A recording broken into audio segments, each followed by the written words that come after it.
On today's vehicles and future vehicles, you're going to find that there are probably more things less repairable than there were in the past. You know, with advanced steels and carbon fiber and aluminum, not saying that they're not repairable, but it's going to limit your possibilities. So where do we really focus our attention? And one of those areas is plastic.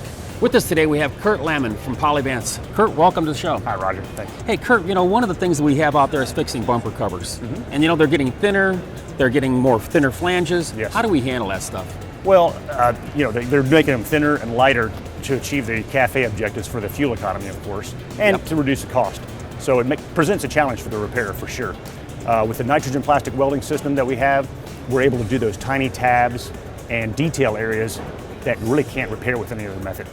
You know, the thing about it is that, you know, not all bumper covers are repairable because we have to watch the OEMs and what they say in their guidelines. Correct. But the other thing too is that they're, you know, what kind of plastics are they today? Well, primarily you'll see polypropylene. That's really the dominant plastic today. I would say 98% of the plastic bumpers today are made of polypropylene.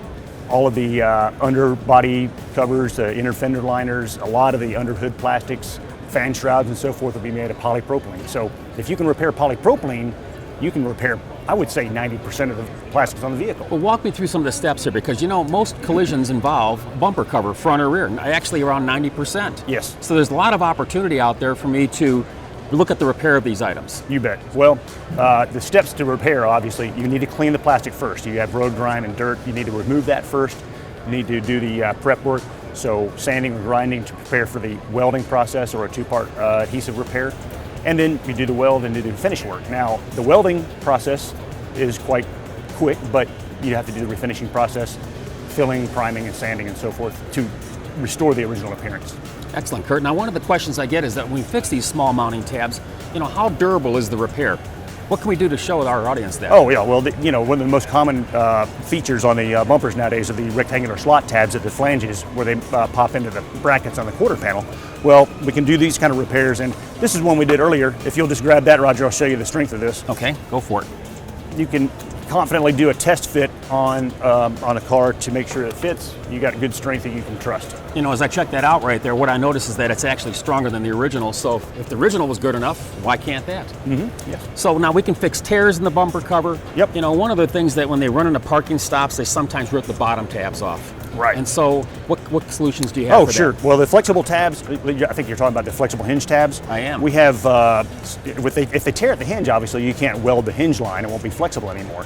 So we have a polypropylene sheet. You actually would recreate it from scratch, and you want to anchor it into the bumper, but you create your hinge line by just putting it in a vise and folding it over a few times, and that's actually more durable than the original. Okay, now you also mentioned that a lot of plastics in the car go into polypropylene.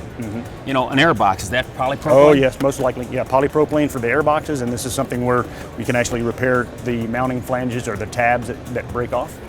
You know, a lot of them break off on the bottom side of the box, and so when it's mounted back in the vehicle again, it's not easily seen. Yes. But yet the performance of the weld restores its operations all over again, and sure. it's as durable as it was before. Oh yes, yep. Okay. Yep, you can make a very frame. If it's not a visible repair, we don't have to worry about the cosmetic appearance so much. You can actually make it stronger than the original. Go ahead and weld some more welding rod on there. And I bet you with some of our technicians out there, as they start using our equipment more often, they'll actually hone their skills and maybe can take it to other places on the airbox. Sure, yeah. You know, another place I'm looking at in the front of the car, since that involves a lot of wrecks, is headlights. Oh yes. And with the cost of headlights today, I mean, sometimes the only damage in the headlamp is down here in the mounting area, usually hidden behind the bumper cover. And so is that an opportunity also? Absolutely, yeah. If you have a hidden tab, you don't have to worry about the cosmetics so much. You want it to look professional, of course, but you can make a very strong repair, and again, reinforce it with extra welding rod. You can actually make it stronger than the original.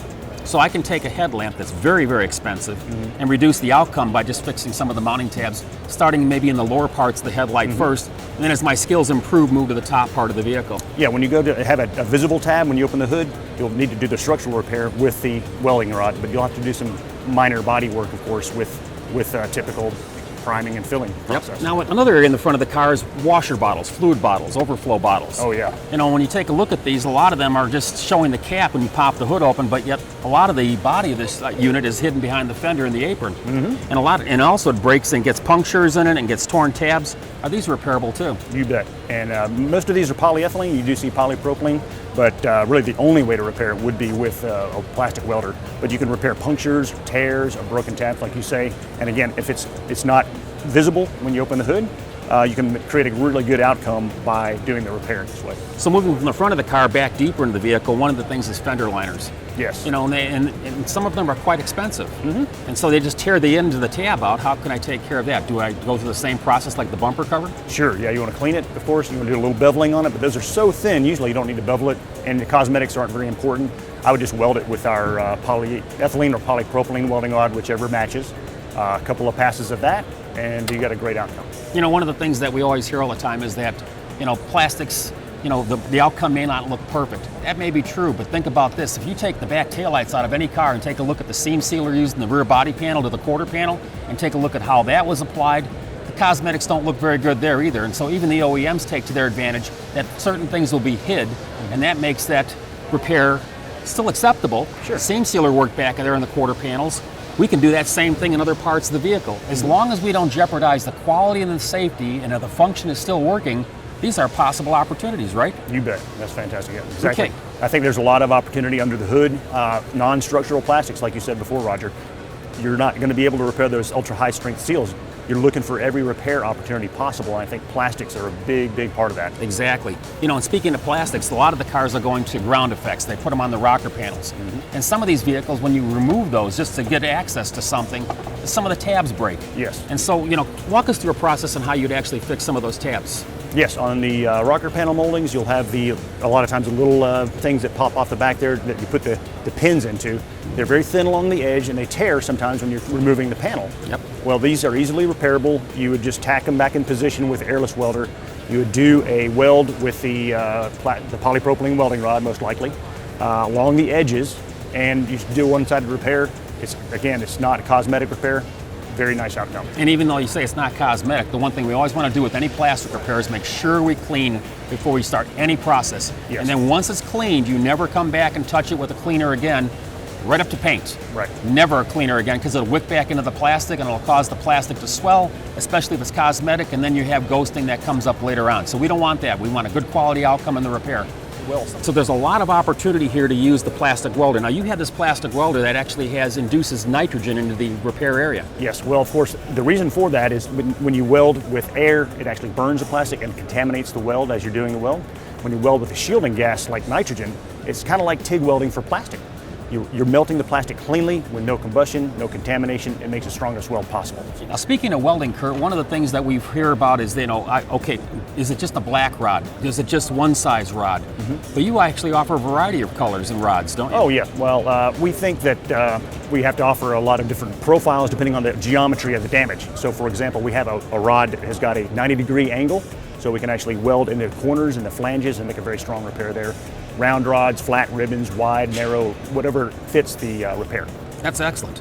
Now, one other area of plastic that I really have to bring up is the issue of dealing with raw bumper covers that when you buy these from the car companies. And so, what solution do you have for that, Kurt? Yeah, and obviously if you can't repair every bumper, you're gonna have to replace Yep. quite a number of them. And if you buy an OEM replacement bumper from Toyota, Nissan, Kia, Hyundai, or Subaru, they're gonna come from the factory unprimed, raw TPO plastic, which is very problematic for paint adhesion.